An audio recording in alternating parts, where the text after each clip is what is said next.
So the next thing we've got is the course that you taught, which, you know, it's mind blowing for me to say that I'm speaking to a professor. And let me know if I get the name of the course wrong, right? So we need an extension on that essay. Right. Oh dear. Oh my God. Race, gender, representation in literature and pop culture. Did I get that right?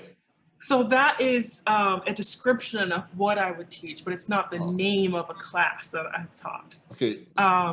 What's one of those? So one of the classes that I'm the most proud of and have the most fun with was called Action Heroines. Okay. And it was about representation of women in film and TV in the action genre. And through that, we would get into issues of gender and feminism and racial representation and things like that. So, and I would warn my students like early on, like, we are going to discuss these themes. Like, it's going to get heavy and it's going to get real, and we need to stay, you know, respectful of each other. And, you know, I just want you to know going in, because some students, like I said, regardless of gender, were very put off by the word feminism. You know, they were just like, so I wanted to just make sure that they were aware early on, so there was less hostility as the course progressed. Do you still teach that course in Action Heroines, or if not, what block of time was that when you taught that? I have taught that class on and off for the past, I want to say 5 years. I often teach that class as sort of like an advanced course, but also like a kind of more general composition class. And also I've taught like American literature, like before or after the Civil War. And so regardless of what I'm teaching in terms of, you know, whether we're focusing on literature, where we're focusing on other media, those themes are always present. They're they're my field. So that's kind of, you know, where I gravitate, but also I think it's always important. So, you know, I work that into everything. Okay, so that question specifically came up because, you know, our podcast deals a lot with nerd culture, like entertainment and stuff, comic book movies. And I wanted to ask you if you feel like the content of your course has maybe changed over the course of the last 5 years, because there has been, you know, a boom in female-led action movies and stuff. We just did the review on WandaVision, which is woman-led, right? So, right. So yeah, has that changed how you teach the course at all, or how's that look? I would say that I did over time incorporate like a couple of more recent things, but my aim was usually more foundational, to give the students an idea of like some of the more kind of celebrated heroines, to kind of understand, because everything that we're seeing now, you know, comes from earlier things. You know, it comes from Terminator 2, it comes from, you know, like, and so I really want to give them a sort of like that bedrock of like, here's where we've been, and the conversations that are kind of crucial to understanding what's going on now when it comes to everything from, you know, the current Wonder Woman to even like, you know, the new Disney heroines like Moana. And I am not teaching this semester, so WandaVision did not exist the last time I was teaching this, which is very unfortunate. But if you do teach the course and you do include WandaVision, feel free to use our YouTube show as a source. Nice, thank you very much. And that'll get our viewers up. Yeah. So actually, I was gonna ask. So, because you said you did a piece, you've written pieces on Buffy. Is it kind of like the foundation from the Sarah Connors going up to the Buffys and then going up to the Tomb Raiders, I guess, and different? Is it that basically where the majority of your course is from? And also, I remember when I did my I did a sociology class. And one of the books that we read was Racism Without Racists. I'm looking over there because that's where I have it. And the professor, before the class started, did explain to them, like, look, some of you aren't going to like this topic. It's a touchy topic. And you mentioned that feminism is a touchy subject. She would say, even after I've told you all guys this, I've still gotten people to report me. Does that happen to you as well? Like where you've been reported because you are going to introduce a certain subject matter? So I know I asked a very poppy question and now I'm asking a very heavy question. So feel free to answer. Yeah. All right. Okay. Both of these are great. So in the first place, when it comes to kind of the chronology of films, I mean, I try to keep it focused on themes rather than pretending I can give them a comprehensive view of women throughout film for, you know, in this one semester. And so we start with, you know, kind of a breakdown of the waves of feminism and sort of what the debates and concerns were throughout those eras, and sort of an explanation of specific things like how did films early on meaning like in the 80s and 90s deal with the concept of having like a super powered woman who's supposed to still have sex appeal even though she's clearly a threat to men in this universe. And then we get into ideas of like, you know, what objectification looks like, how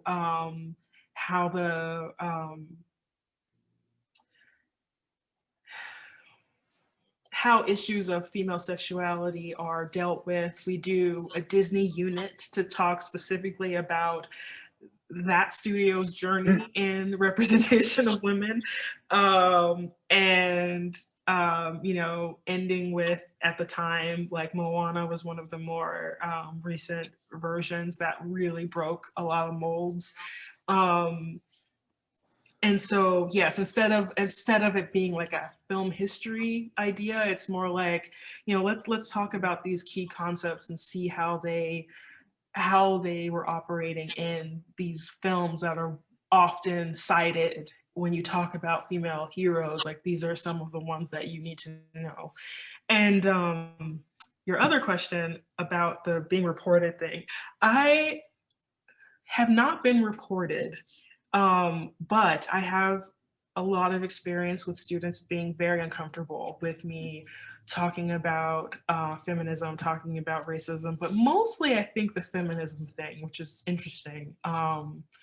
I have had overall a really good experience, but I've gotten the odd student evaluation where they say, she seems to hate men and white people, which is never the impression that I mean to give or anything like what I feel. But Yeah. I had one particular experience with a group of men in my class who were extremely hostile, and to the point where they were making other students uncomfortable, and they were sort of just heckling like throughout the class, and I just dreaded going in. And once a student actually wrote an email to me to say like, we're all like really scared now to like even answer questions because of how they are mocking us and you. And so that gave me like the courage to like call them out, and most of them dropped, which I could have been sadder about. But things like definitely got back on the right track after that. Yeah, it's always good when you at least have one person speak up, and then I think it has a snowball effect. Yeah, because for a while I was scared. Yeah. I was like, maybe everyone agrees. Maybe you know they all feel this way. If no, you know, and so that was a good moment of reality. Like, so we can have an idea, where exactly is this? Where you were teaching? Where we're at? I was teaching at East Stroudsburg University, which is in Pennsylvania, in kind of a rural area of Pennsylvania. And so, you know, that school and also the population around it is very moderate when it comes to, you know, politics. And so, you know, there were like Trump stickers in the faculty parking lot, you know, like it's, and so you really get a mixed bag when it comes to, you know, how the students are going to respond. But I had very supportive faculty who, you know, were happy about the work I was doing, and a lot of students in the school were very grateful to have a place where these things were being discussed. So overall, it was pretty good. Hey, Zino, before you dive into your question, Yeah. how badly do you wish you had this kind of course in your school when you were in school? Because I'm over here like, man, it would have been nice if I had something like this at Georgia State. Yeah. Actually, I believe my school, UGA, did have a course on women's studies, but nothing. It doesn't sound like it was as in depth as what you've described. But I also didn't take that course. I think it's not just having the course there, but also the push to take that course. So learning about this from you is probably something that would make people be like, huh, that might be something worth learning about. Because just from the outside, it might not seem like, oh, why would I want to take that when I could take tennis? That's an elective. So all right. So Zeus, did you have a question or? No, you go ahead. Yeah, go ahead. No, I was just going to say I took classes on women's and gender studies in college, but I would have loved my class specifically. And that was something that was a little bit discouraging occasionally because my students wouldn't always respond with the joy that I thought the material was due, especially during the Disney unit. I'm like a huge Disney nerd and can go on at length. And I also love tearing Disney apart, but in a loving way. And this one particular day, we were focused on, villains, Disney villains, and how they're often coded as queer. And we were focusing on Ursula, who was literally modeled after a drag queen, and her whole, the poor unfortunate soul scene. There's just so much going on. And I was like, sometimes they were about it, but I've had many classes where the kids were just dead. And I'm like, we are talking about Ursula. Like, what more can I do? I don't understand. This is like, but yeah. I didn't read the room, I guess. But it's, I think that's a great point you hit on, right? Like, if it's not there when you're growing up, then you have to make it there. Like, you have to be the one to bring it. Yeah, you filled a space that obviously needed to be filled. The question I had was in regards to the pandemic. So I know from your previous example that you talked about, you were going into class to teach these people. Did the pandemic affect that at all? Are you teaching remotely now? I know you said you're not teaching this semester, but have you been teaching remotely since the pandemic? It definitely affected. It hit pretty hard. Students and faculty. I was teaching. I started teaching remotely in the spring, and I was teaching at 2 schools. I was an adjunct professor, which meant that I wasn't full time, and I sort of had classes were sort of like gigs. It was never clear whether I was going to be asked back the next semester. So I had a couple of schools going just to kind of make something like an income. And so I started, teaching online, and it's okay. There were more professors that had way more issues with relying on technology. It's interesting, the English departments are often not very okay with technology. They're very afraid of it, and there was growing pains there, but it was okay. I think the biggest problem was just like the morale. The students were really down. A lot of them were actually being affected, getting sick, having family members fall ill. A couple of them lost people. It was just basically class became therapy sessions, basically like a group therapy session.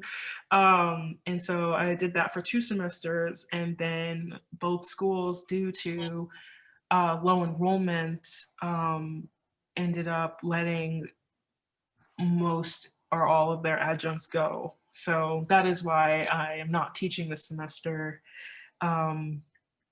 I'm sort of regrouping and trying to figure out, what's next, especially while this is still going on. It's just become a lot harder.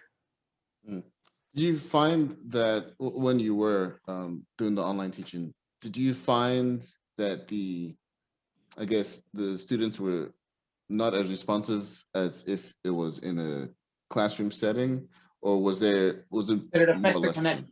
Yeah, that's a good way of phrasing it. Did it affect the connection? Yeah, it did, but I was surprised because I thought it would be all bad, but it turns out, you know, I had one class that first semester we had experienced both. You know, we were together in person until March, and then things switched after their spring break to being remote. And what I noticed with them is that in class they were like completely dry, totally silent, wouldn't say anything, and then once we were meeting on Zoom, suddenly they were like bantering with each other. They were chatting. Some of them were more comfortable, you know, giving responses through the chat versus talking. So it's interesting. I had, you know, both experiences of like it being really hard to connect with students, but also sometimes I think the comfort of home maybe, or I think a lot of younger people today are very comfortable with screens and being on cameras and stuff. Yeah. They're recording themselves all the time. So they took to that right away, but it wasn't like they were like, yes, remote school. But I think I just found another way to connect with them in those moments. But overall, I could tell they were, you know, the learning experience wasn't what anybody really wants. They were reeling, the professors barely knew what was going on half the time. And like I said, they were just really down. So, you know, we connected, but in some ways it was just like, you know, to hear woes, you know, it wasn't necessarily that they became more brilliant academically, but just that there was some kind of emotional support that we could offer as a group. So, yeah. You said that currently you're reevaluating. Do you think that this pandemic is going to create possibly a shortage in professors, that some of them might just not come back to teaching? Or you just think it's just, right now, it's just the majority are just waiting it out, and then once everything opens back up, you guys get to go, most will come back? Or do you think it will? Because I've seen some cases where there's been people who've been laid off of certain areas and they're not going back to those certain fields anymore. They're going somewhere else. I want to know if do you think it's affecting teaching in that same way? I think a lot of people are reevaluating careers. I think teaching right now is incredibly difficult. I mean, I think comparatively professors have it easier compared to, like, you know, K through 12 teachers right now who are experiencing a lot of burnout. But really what I think is going to happen is not that there's going to be fewer teachers, fewer professors, but that there are going to be fewer positions after this is over, because you know, a lot of students have kind of postponed starting college because, you know, they don't want to do this sort of hybrid or remote thing. But also one of the things that was happening even before the pandemic is universities are, you know, trying to find ways to save money, and one of the first things to go is often the humanities, and so even, you know, me being an adjunct, you know, that's becoming more common because it's cheaper to hire a temporary teacher than to bring on somebody who's like full-time and possibly up for tenure. I think that the situation of having fewer teachers do more work is something that's going to be really attractive to universities, you know, after this is over. So, yeah. So it's not an issue of supply of teachers; it's just the demand for the positions. I feel like that's going to be a big one for this administration in the future to tackle. But this isn't the politics part of our show, so but yeah, that's some insight that I didn't think of. Zeus, do you have another question on this particular topic? I actually do. So you know, since you did you know about media, right? And yours was about race and gender representation. And we had the conversation about you know, you coming out as queer. Have you ever seen the movie Blockers? Salty Professor? No, I have not. All right, so it's crazy that this made me think of something so philosophical. Zeno's cracking up, but it made me think of something. This so in the movie, this is a movie about John Cena. Leslie Mann stars in it. So does she just got casted as Ant-Man's daughter. Oh, nice. Haley. No, whatever. Yeah, you know who? Yeah. Yeah. So she's so. What ends up happening in this movie? This movie is about 3 girls. They make a pact to lose their virginity during prom. John Cena, Leslie Mann. And this is when the dads. Yeah, the dad and the mom. So 2 dads and 1 mom. They're gonna block them, right? I know the trailer. Okay, so the crazy part was there was this one particular character who she agrees to join the pact last, but from editing, you know that she's gay. She's struggling to come out as lesbian, right? Okay. But the crazy part is during the course of the movie, the dad, like they're having the dad and the 2 dads and the mom are having a conversation, and her dad is like, "No, she's gonna lose her virginity to him." I was like, "What do you mean?" I was like, "She's gay. My daughter's lesbian," and like you could tell that he accepted it, right? And then there's and then you could tell from just the relationship between the friends are gonna accept it, but she's still having this struggle of coming out, even though everybody around her, you can tell, is going to be accepting of it. So it made me realize that even though everybody is around someone, letting them know that, look, the way you are is the way you are, we're going to love you, right? It's not we're going to love you because of, no, we're going to love you. Like, that's just it, right? You know, you just being gay is just, that's your identity. So the reason I'm pitching this is just because I'm like, in this one movie, this is a slapstick comedy, this is a gross out comedy. There's that storyline that made me kind of blew my mind a little bit, right? Do you see the importance of, even in comedies, even in action movies, you know, no matter what, there's still the opportunities to do certain storylines that can represent and actually help certain people come to certain realizations. Do you see that and do you see media as an important avenue avenue to educate and to show people, look, this is how we can accept people, all that good stuff? Yes, I think it's incredibly important. I think it's one of the easiest and most profound ways to reach people is through storytelling. The thing is, though, that often that tool is not always handled responsibly.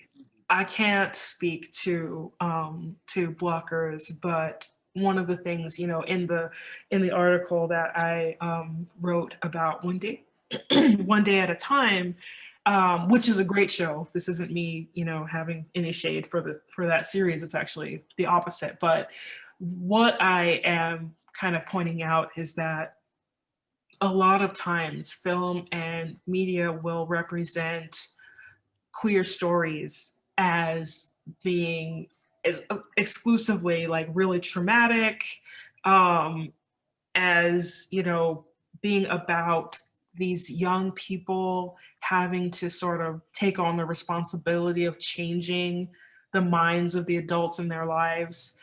And while all of that does occur, it's, I think, also really important for people in general, but especially young people who are queer, to see, you know, versions of life that's not all pain and rejection.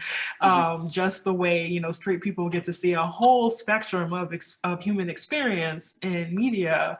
You know, I really want to see that happen more often for queer people, because it's people want to see their pain represented, but they also want to escape sometimes. They also want hope sometimes. They also want to just be characters that happen to be gay, but they've got other stuff that's more important to them going on, right? Like all of that stuff. I think hopefully we're going to see more of that. It's so funny you mentioned that, because I'd heard someone say not too long ago that it seems that all all the prestige Black movies seem to be about Black strife. You know, it's always Yes. about overcoming slavery or civil rights. You know, it's what you call trauma porn. You yeah, know, exactly. it's slavery, or it's, you know, like other types of, you know, abuse and violence, civil. Yeah, it's always like the films that are critically acclaimed are the ones that see Black bodies. Every Hispanic show has something about deportation in it. Right. Well, yeah, the ones that get looked at as, you know, award worthy, you know, they deal with those like tragic issues. I think it's changing a little more recently, because now you're having those faces behind the camera to like tell you that there are other stories. So it's so poignant that you pointed that out for stories for stories of gay people too, that it's a spectrum. It's not just, oh, I'm gay and no one accepts me, you know. Like there's other parts to that, you know. So that's I really love that you point out that thing about Black films too, because that was one thing that was so refreshing about films like Black Panther, where they literally break down in the beginning slavery was happening, but we were actually shielded from that. So our stories, we take a totally different path, and we're not going where you thought we were going to go for a second. We're actually in a world where we can, let's imagine that that didn't happen to, you know, this community, and like we got to excel and we are killing it. And this is, and I'm like, you know what a great like moment to have, like where we don't have to see that story about the, you know, the chains and the, you know, and it's like, all of that is important, but it's not the only thing that we are. And so that, not the only thing. Yep. Zeus, do you have any other questions on this? No, I think we're ready to go into the fun part. All right, sweet. Take it away, man.